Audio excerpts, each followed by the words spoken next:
Love और arrange marriage वाली बहू की पहली रसोई। मेरे लिए इससे अच्छा कोई और तरीका नहीं है अपना वीकेंड गुजारने का। आराम से सन बात लो और बस ऐसे मजे करो।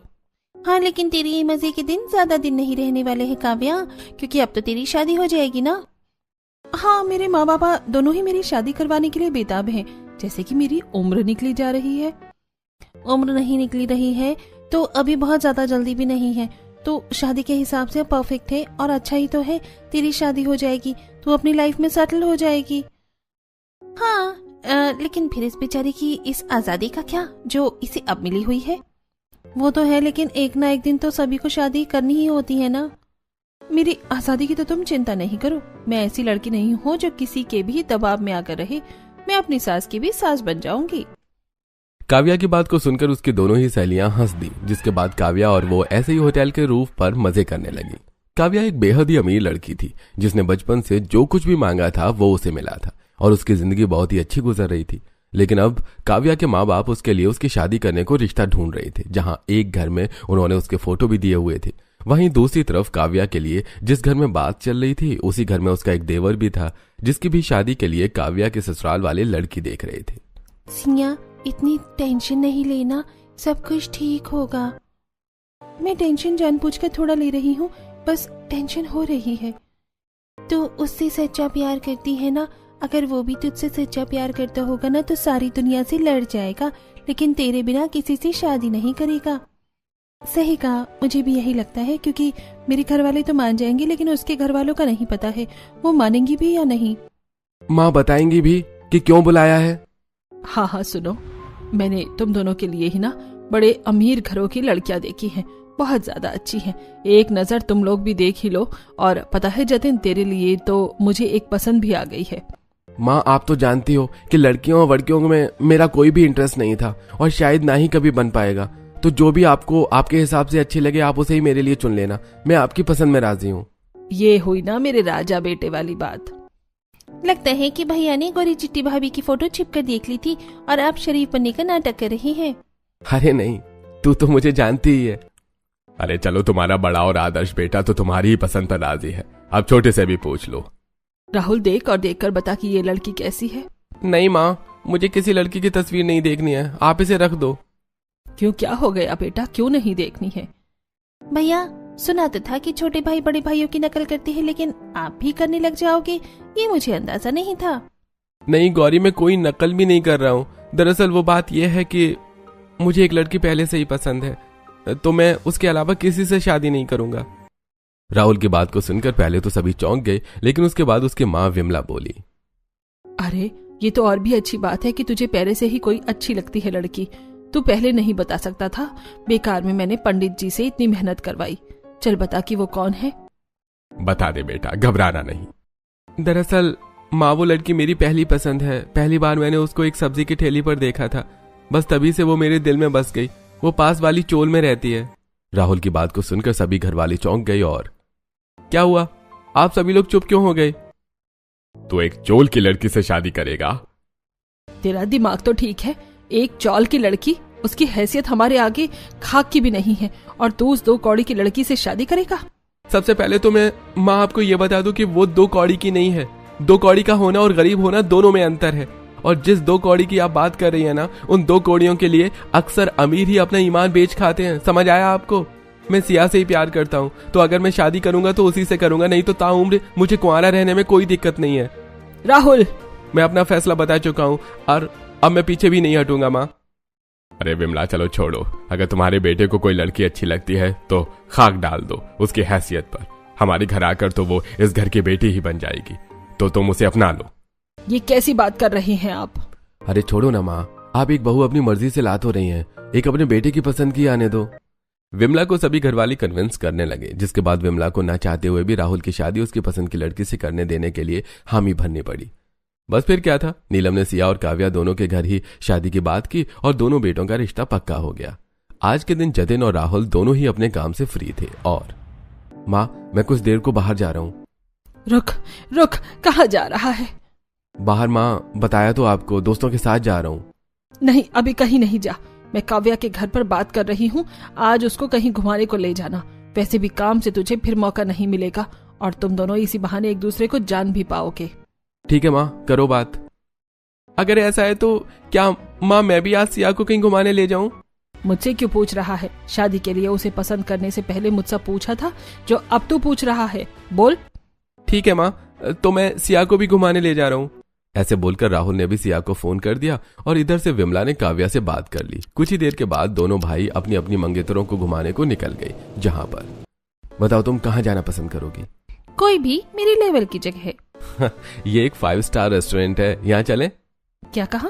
बस 5 स्टार? इन जगहों पर तो बड़ा ही चीप खाना मिलता है। मुझे तो 7 स्टार होटल में जाना है। बोलो, ले चलोगे? ये क्या? ये तो अभी से ही बिल्कुल भी शर्मीली नहीं है। हेलो, बताओगे? हाँ, चलते हैं ना।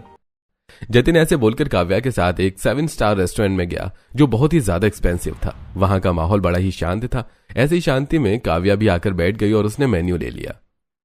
तो तुमने कुछ चूज किया मंगवाने के लिए? देख रही हूँ।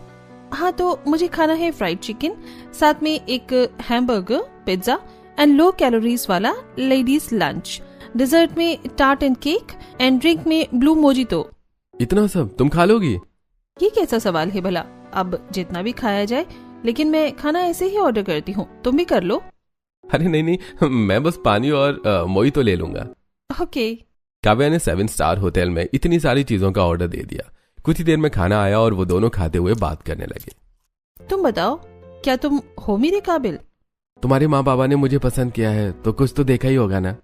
अच्छा, तो शादी के बाद के जो मेरे शौक हैं और जो खर्चे हैं, मैं उनके साथ कोई कॉम्प्रोमाइज नहीं करूंगी। बोलो, रख पाओगे? कोशिश पूरी रहेगी और बाकी वक्त बता देगा। मेरा खाना हो गया। तुमने कुछ भी नहीं खाया है? ये किस तरह तुमने खाया जो इतना का इतना ही बचा हुआ है? बस मुझे कम ही खाना था।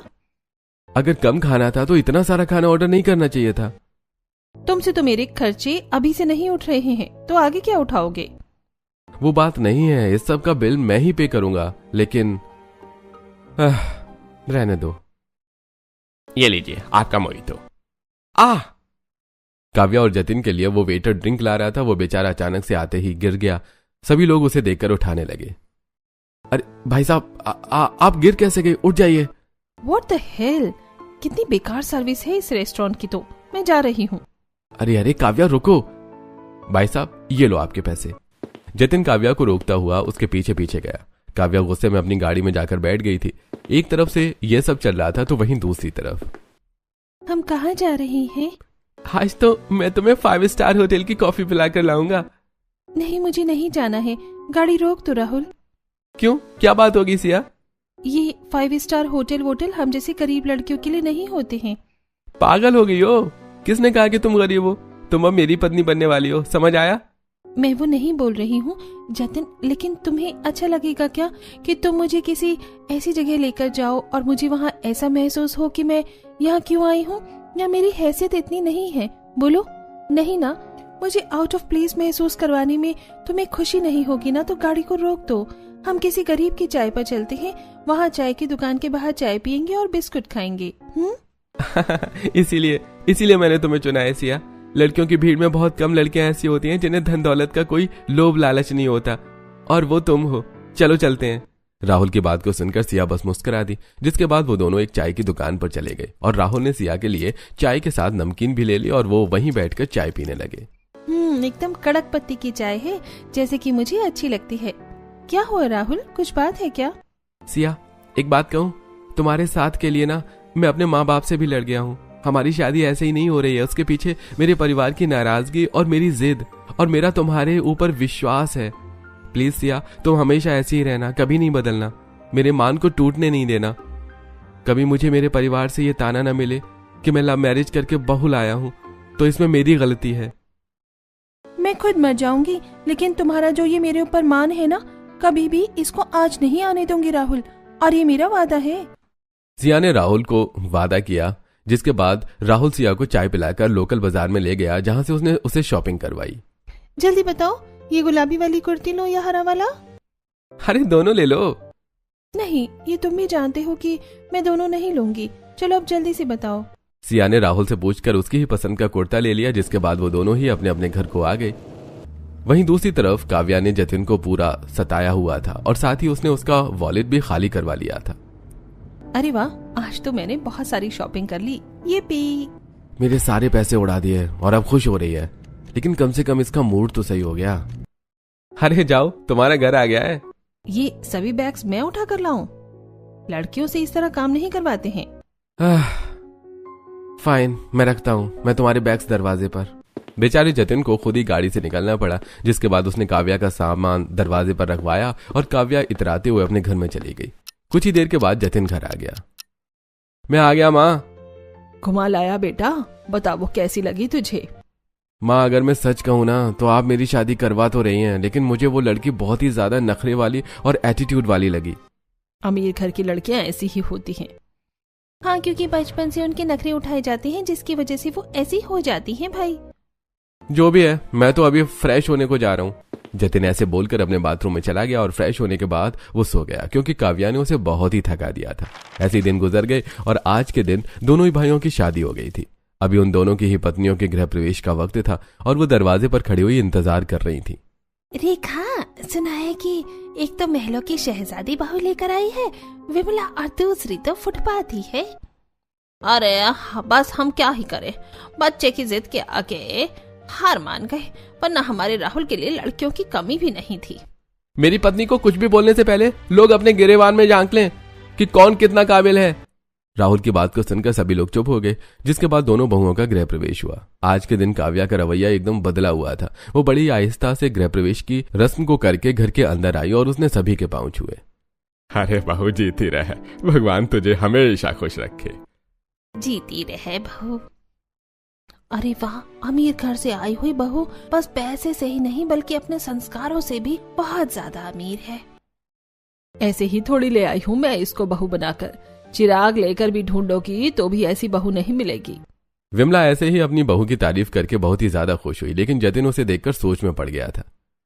जो उस दिन काव्या ने मुझे अपना रूप दिखाया था वो सच था या ये आज वाला सच है? लेकिन चलो जो भी है, काव्या सभी से अच्छे से बात कर रही है, यही मेरे लिए अच्छी बात है। जतिन ऐसे ही बोलकर खुश हो गया। ऐसी काव्या के बाद सिया घर में आई, जिसने बड़ी ही नजाकत से गृह प्रवेश किया और फिर वो भी सभी का आशीर्वाद लेने लगी। अभी वो विमला के पांव छूने को झुकी ही थी कि विमला ने उससे अपने पांव को छिपा लिया। लगता है कि माँ जी को मैं पसंद नहीं हूँ। सिया जैसे झुकी थी वैसे ही उठ गई और ऐसे करने लगी कि जैसे कि उसने विमला के पांव को छू लिया हो, जिसके बाद भाभी, मैं कब से आपका इस घर में आने का इंतजार कर रही हूँ। आज आखिरकार आप इस घर में आ ही गयी। ये लीजिए, ये मेरी तरफ से आपके लिए एक छोटा सा तोहफा। शुक्रिया। क्या बेकार का तोहफा है, इसको तो मैं कभी इस्तेमाल भी ना करूं। काव्या ने अपने चेहरे पर खुशी दिखाई, जो कि बिल्कुल झूठ थी। वहीं बेचारी सिया ये देखकर उदास हो गई, लेकिन कुछ बोली नहीं। कुछ ही देर के बाद दोनों बहुएं अपने अपने कमरे में चली गईं, जहां पर ये देखिए, यहाँ जतिन जी मैं सोऊंगी क्योंकि मुझे बेड पर लेफ्ट साइड ही नींद आती है। बहुत बढ़िया। और मेरा क्या? मुझे भी तो इधर ही नींद आती है। सोफा नहीं, लेकिन अब से यहाँ मैं सोऊंगी। काव्या से बोलकर अपनी मर्जी से अपनी पसंद की साइड लेट गई। तो वहीं दूसरी तरफ, वाह, ये हमारा कमरा है, बहुत ही ज्यादा सुंदर है। अच्छा लगा तुम्हें? आज गौरी ने जो नीचे किया सिया, उसके लिए मैं तुमसे माफी चाहता हूँ। अरे नहीं नहीं, आप क्यों माफी मांग रहे हैं? मुझे बुरा नहीं लगा। मैं लव मैरिज वाली बहू हूँ ना, तो मुझे परिवार कुछ दिनों के बाद ही अपनाएगा। सिया ने खुद ही खुद को समझा दिया, जिससे कि राहुल को काफी अच्छा लगा। एक तरफ सिया थी जो सच में अच्छी थी, लेकिन कोई भी घर में उसकी अच्छाई को नहीं देख पा रहा था। तो वहीं दूसरी तरफ काव्या थी जो दिल की अच्छी नहीं थी, लेकिन घर में सभी उसे प्यार दे रहे थे। ऐसी एक दिन गुजरा और आज के दिन दोनों ही बहुओं की पहली रसोई की रस्म होनी थी। काव्या और सिया दोनों ही अपने कमरे में तैयार हो रही थी। वाह, आज लग रही हूँ ना मैं कि मैं हूँ एक बड़े घर की बहू। चलो अब नीचे चलती हूँ। चलो, मैं तैयार तो हो गई। सच में एक सुहागन होने का एहसास तो अलग ही होता है। अब आज का मेरा टारगेट है अपने खाने से अपने परिवार वालों को खुश करना। मैंने YouTube पर अच्छे से खाना बनाना सीख लिया है। अब मुझे बस आज अपने हाथों का जादू चलाना है। दोनों ही बहुएं ऐसे ही तैयार हो गईं और पहले काव्या नीचे गई। आ गई मेरी बहू। हाय, किसी की नजर न लग जाए, कितनी सोनी लग रही है। आजा, मैं तुझे आज सभी से मिलवाती हूँ। विमला ऐसे बोलकर काव्या को सभी मेहमानों के बीच ले गई, जहां पर वाह बहू, बड़ा रंग खिल रहा है। बस ऐसे ही अपनी रंग की तरह आज तू अपने हाथ से भी सभी को दीवाना बना दे। बुआ चिंता ना करे, ऐसे ही होगा। बहू आज तो तू हमारी पसंद का खाना बनाना, क्योंकि इस घर के सदस्यों को तो तू खिला ही देगी अपने हाथों का खाना बनाकर। आज हमारा हक है, हम तेरे हाथ का खाना खाएंगे। सभी ऐसे ही काव्या से बोलने लगे कि तभी सिया भी तैयार होकर आई। सिया को लगा था कि उसको भी लेने कोई आ जाएगा, लेकिन कोई नहीं आया। ऊपर से ये मंजर राहुल देख रहा था तो वो ही सिया का हाथ पकड़कर आगे बढ़ा। अरे बुआ जी, मासी जी, आपकी दूसरी बहू भी तैयार होकर आ गई है। आ गई तो बहू, वैसे बड़ी जल्दी उठ गई। अरे कोमल बहना, कैसी बातें कर रही हो, बड़े घर की बेटी है, सुबह को देर से उठने की आदत है इसको। आप सब? नहीं राहुल जी, जाने दीजिए। ऐसे नहीं बोलिए, थकान हो गई होगी, धीरे धीरे जल्दी उठने की आदत बन ही जाएगी। काव्या ने अच्छी बनते हुए सिया की तरफदारी की। सिया ने आसपास और मेहमानों की बातें सारी ही सहन कर ली, जिसके बाद दोनों बहुएं खाना बनाने को रसोई में आ गईं। लेकिन काव्या बाहर जितनी मीठी और अच्छी बन रही थी, उसने अंदर जाते ही वैसे ही रूप बदल लिया। घर वालों ने छोले भटूरे, खीर और पूरी सब्जी बनाने को बोला है, साथ में पुलाव, हलवा पराठा और पनीर टिक्का भी बनाना है। तो इसमें से पनीर टिक्का, छोले भटूरे और खीर मैं बनाऊंगी, समझ आया? वो सब तो ठीक है, लेकिन हम ये सब एक साथ में भी बना सकते हैं, क्यों, है ना? साथ में? तुम होती कौन हो जो मेरे साथ खाना बनाओगी? बाहर तुम्हारी जरा सी तरफदारी क्या कर दी, तुम मुझे अपनी सखी सहेली समझने लगी। चुपचाप अपने काम पर ध्यान दो। काव्या के इस बदलते हुए रूप को देखकर सिया हैरान रह गई। बस फिर क्या था, सिया कुछ नहीं बोली और वो बस खाना ही बनाने में लग गई। इधर काव्या भी खाना ही बना रही थी, लेकिन काव्या से कुछ बन ही नहीं रहा था। जितना सिंपल लगता है उतना है नहीं। ये छोले मुझसे काले क्यों हो गए हैं? और ये भटूरों का आटा है या ग्लू? मेरी कोई मदद चाहिए क्या? शट अप, अपने काम पर ध्यान दो, समझ आया? काव्या ने सिया की जरा भी मदद नहीं ली। उधर सिया को भी खाना बनाना नहीं आता था। वो भी पूरी मेहनत से यूट्यूब से देखकर खाना बना रही थी। अच्छा, तो जब एक कटोरी सूजी का हलवा बनाते हैं तो उसमें एक ही कटोरी चीनी डाली जाती है, मतलब जितनी सूजी उतनी ही चीनी। अच्छा है। ऐसे ही सिया देख देख कर खाना बनाने लगी। सिया का खाना देखते देखते बनाते हुए अच्छा बनता जा रहा था, तो वहीं दूसरी तरफ काव्या से कुछ भी नहीं बन पा रहा था। सभी के खाने का भी वक्त हुआ था। और भाभी, अगर बुरा न माने तो आपका खाना अभी बहुत ज्यादा बनने से बचा हुआ है। आप कहें तो मैं आपकी मदद कर दूं? मैं तुमसे बोल रही हूँ क्या कि मुझे मदद करो? आई पड़ी मेरी मदद करने वाली। अब मुझे बाहर से ही खाना ऑर्डर करना पड़ेगा, और मैं क्यों ना करूँ? जब मेरे पास पैसे हैं तो मैं करूँगी ही, और कोई कुछ नहीं बोलेगा। काव्या ने ऐसे बोलकर पनीर टिक्का, खीर और छोले भटूरे तीनों ही चीजें बाहर से ऑर्डर कर दी, जिसके बाद कुछ ही देर में उसका खाना आ गया और उसने ऐसे उसे बर्तनों में निकाल दिया जैसे कि उसने ही वो सब बनाया हो। बाहर मेहमान, पड़ोस के लोग और घर वाले टेबल पर खाने का इंतजार कर रहे थे। दोनों ही बहुओं ने उन्हें अपना अपना खाना परोसा। अरे खाना वैसे तो सारा ही लाजवाब बना हुआ है, लेकिन ये खीर, छोले भटूरे और पनीर टिक्का का जवाब नहीं है। एकदम बाहर के जैसा स्वाद है। ये मेरी पसंद की बहू ने बनाया है। अरे विमला बहन, वैसे कुछ भी कहो, तुम्हारे तो भाग खुल गए हैं भैया। काव्या को बहू बनाकर इतना स्वादिष्ट खाना, सतही सुंदरता की भी धनी, और घर बार को तो पूछो नहीं। सब कुछ तुम्हारे साथ तो सोना ही सोना हो गया। सिया भाभी का खाना भी अच्छा ही बना है, मैं झूठ नहीं बोलूंगी, लेकिन यूट्यूब देखकर तो कोई भी बना लेगा।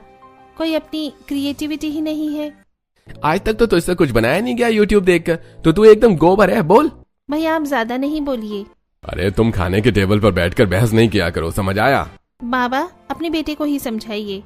राहुल की गुस्से में अपनी बहन से ही बहस हो गई, क्योंकि किसी और से तो वो कुछ बोल नहीं सकता था।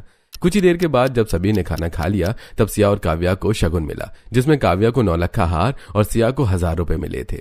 जिसकी जितनी हैसियत है और जिसने जैसा खाना बनाया उसी के हिसाब से शगुन दे रही हूँ, रख लो। शुक्रिया माँ जी, आपके हाथों से मिले हुए ये पैसे आशीर्वाद की तरह हैं। मैंने तो इसे कितने कम पैसे दिए हैं, लेकिन ये इसमें भी खुश है। खैर, मैं इसको इतना सता दूंगी कि ये ज्यादा दिन यहाँ खुश नहीं रह पाएगी। विमला ने मन में सोचा हुआ था कि वो सिया को चैन नहीं लगने देगी, जबकि सिया ने काव्या का सच सभी से छिपाकर एक बड़ा पुण्य वाला काम किया था। कुछ इस तरह से दोनों ही बहुओं की पहली रसोई की रस्म हुई। ऐसे ही अब 1 हफ्ता गुजर गया था और इस 1 हफ्ते में काव्या न जाने क्यों बहुत ही ज्यादा अच्छी बनने की कोशिश कर रही थी। वो अकेली घर का सारा काम कर देती थी और सुबह को जल्दी भी उठ जाती थी। ऐसे ही आज के दिन जब सिया उठकर आई तो सारा घर साफ था। लगता है आज भी काव्या भाभी ने ही झाड़ू का काम कर दिया है। कोई नहीं, मैं बर्तन साफ कर देती हूँ। अरे, ये भी एकदम साफ है, बर्तन भी धुल गए और खाना भी बन गया। यहाँ पर भी कोई काम नहीं है, कपड़े भी धुल गए। हाँ, बड़े घर की बेटी जब आप सोने में मग्न थी ना, तब हमारी भाभी ने सभी काम कर डाले हैं। जाओ अभी भी आराम ही कर लो। गौरी, अभी तो बस 8 ही बजे हैं। मुझे सच में ऐसा अंदाजा नहीं था कि भाभी सारा काम ही निपटा देंगी। ये मनहूस कपड़े भी सूख ही गए। अच्छा है कि मैंने सभी के उठने से पहले खाना भी मंगवाकर बर्तन में डाल दिया। अब तो मेरा ही गुणगान होगा। काव्या ये सब बस सिया को नीचे दिखाने को कर रही थी। ऐसे ही 1-2 दिन और गुजरे और आज के दिन दोनों ही बहुएं अलग अलग बाजार आई हुई थी। काव्या एक बड़े से मॉल में थी और सिया छोटे से बाजार में। वाह, इस बार भी मेरे फेवरेट ब्रांड चैनल की कलेक्शन कितनी अच्छी है। मन तो कर रहा है कि सब ले लूं, लेकिन अभी तो मैं अपने ससुराल में हूँ। अरे हाँ, अपनी ननंद के लिए कुछ ले लेती हूँ और सासू माँ के लिए भी। मन तो नहीं कर रहा, लेकिन अच्छी बनने के लिए लेना तो पड़ेगा ही। काव्या ने ऐसे ही खुद के साथ जबरदस्ती करके अपनी सास और नंद के लिए सामान ले लिया। दूसरी तरफ सिया के पास थोड़े से ही पैसे थे। मेरे पास ज्यादा पैसे नहीं है, नहीं तो मैं अपनी सास के लिए साड़ी लेती, लेकिन अब क्या हो सकता है। अब तो मैं कुछ मोटा छोटा सा अपनी ननंद गौरी के लिए ही ले लेती हूँ। सिया ने ऐसे बोलकर गौरी के लिए एक छोटा सा ब्लशर ले लिया। कुछ ही देर के बाद दोनों बहुएं ही घर पहुंच गईं, जहां पहले काव्या ने अपनी सास और नंद को सामान दिया। मैं शॉपिंग कर रही थी और मेरा दिल नहीं माना, तो मैंने आप लोगों के लिए भी सामान ले लिया। ये लो गौरी, तुम्हारे लिए ब्रांडेड जैकेट कैसी है? जी भाभी, ये तो बहुत ही ज्यादा प्यारी जैकेट है, सच में। मैं जानती ही थी कि तुम्हें ये बहुत ज्यादा पसंद आएगी। ये लीजिए माँ जी, ये आपके लिए साड़ी। अरे वाह, मेरी बहू तो लाखों में एक है। विमला की बात को सुनकर काव्या खुश हो गई। पीछे ही सिया भी खड़ी हुई थी। गौरी उसे देखकर ताना मारते हुए बोली, ये भाभी भी तो बाजार गई थी, लेकिन इन्होंने तो हमारे बारे में कुछ सोचा नहीं होगा, क्यों, है ना? नहीं माँ जी, ऐसा नहीं है।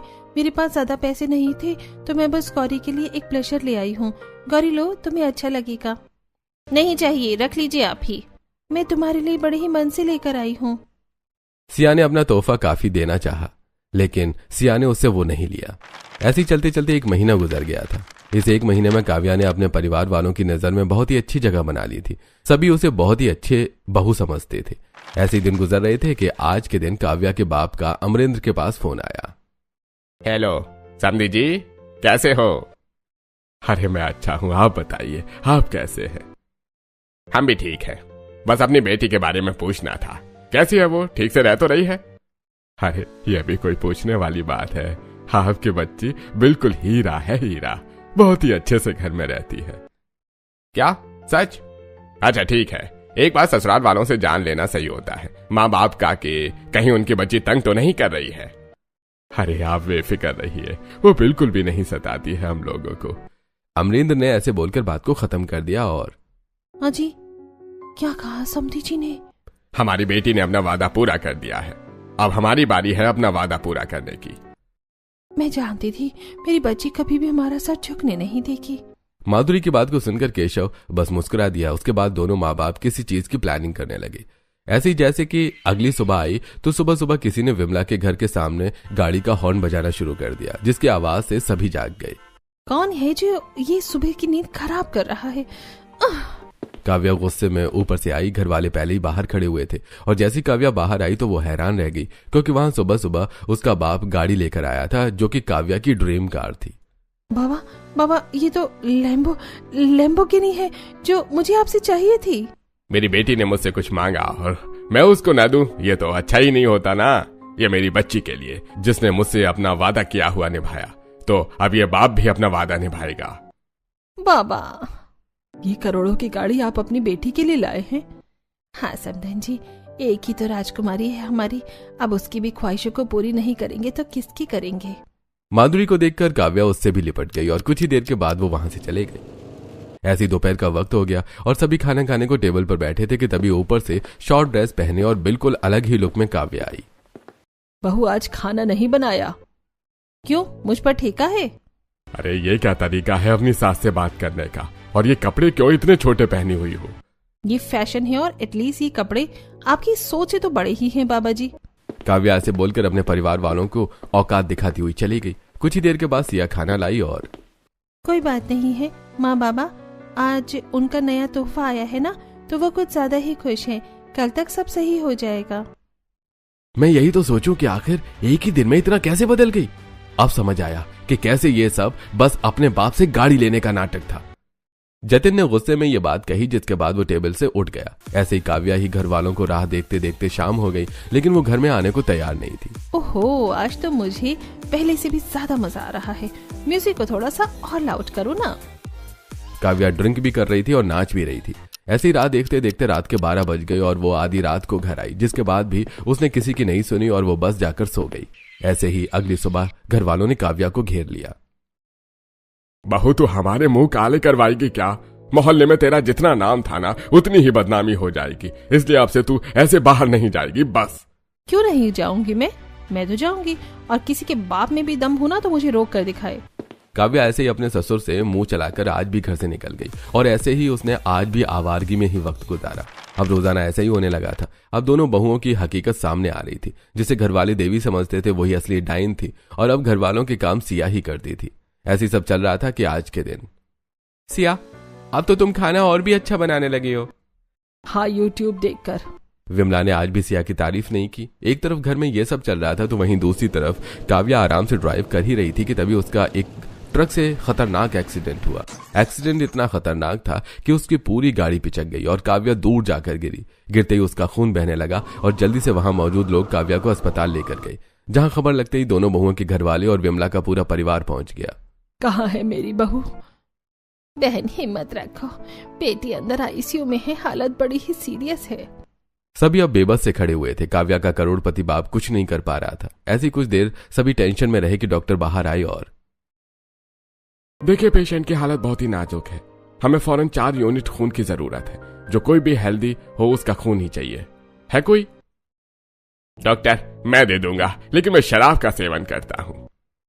मैंने कहा हेल्दी, जो अच्छा खाना खाता हो और जिसका खून साफ हो। मैं खून दे देती, लेकिन मैं भी कहाँ पूरी तरह स्वस्थ हूँ। डॉक्टर, मैं ठीक हूँ, मैं जवान भी हूँ, तो आप मेरा ब्लड ले लीजिए। ठीक है, आप पहले अपना ब्लड ग्रुप दिखाइए। लखन ने सिया को चेक किया तो उसका ब्लड काव्या के ब्लड से मिल गया। बस फिर क्या था, जहां अमीरी भी बेबस हो गई थी वहीं एक गरीब ने काव्या की जान बचाई। काव्या की गाड़ी पूरी खटारा हो गई थी। कुछ ही देर के बाद ब्लड डोनेशन पूरा हुआ और काव्या को होश आ गया, जहां सभी उससे मिलने को गए। मैं जिंदा हूँ। हाँ तो जिंदा है, बस सिर्फ आज अपनी देवरानी की वजह से। अगर ये अपना ब्लड तुझे न देती तो पता नहीं आज क्या हो जाता। हम अमीर लोग आज हार गए। सच में, जब जिंदगी खेलती हो तो पैसा भी कोई मोल नहीं रखता। सुना तुमने कि तुम्हारी माँ ने क्या कहा? जिस पैसे और गाड़ी के घमंड में तुम निकलती थी ना, आज वही तुम्हारी जान के दुश्मन बन गए, और जिससे तुम जलती थी उसने आज तुम्हारी जान को बचा लिया। समझी काव्या? और घर में सभी इसी लव मैरिज वाली बहू को गरीब भिखारन और बुरा भला बोलते थे। आज के दिन सभी को सिया की अच्छाई और अहमियत का अंदाजा हो गया था। सभी काव्या को भी अभी समझा ही रहे थे कि तभी सिया बोल पड़ी। बस कीजिए, ये सब बातें बाद में हो जाएंगी। जेठानी जी, अभी आप आराम करो और कुछ भी सोचने की जरूरत नहीं है, उससे आपके दिमाग पर असर पड़ेगा। बस ये समझ जाना कि मुसीबत में पैसा भी रखा रह जाता है, लेकिन अपने हमेशा ही काम आते हैं।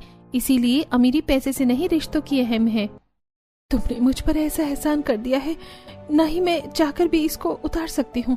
मेरी तो समझ भी नहीं आ रहा है कि मैं तुमसे माफी मांगू या क्या करूँ। कुछ मत करो, बस आराम करो। सिया की साफ दिली को देखकर सभी के चेहरे पर मुस्कान आ गई थी। सिया ने आखिर ये साबित कर ही दिया था कि वो कैसी लड़की है। बस फिर क्या था, जब काव्या सही हुई तो वो सच में अब बदल गई थी। वो घर के काम करती थी और सभी अब सिया के साथ भी मिलजुल कर रहने लगे थे।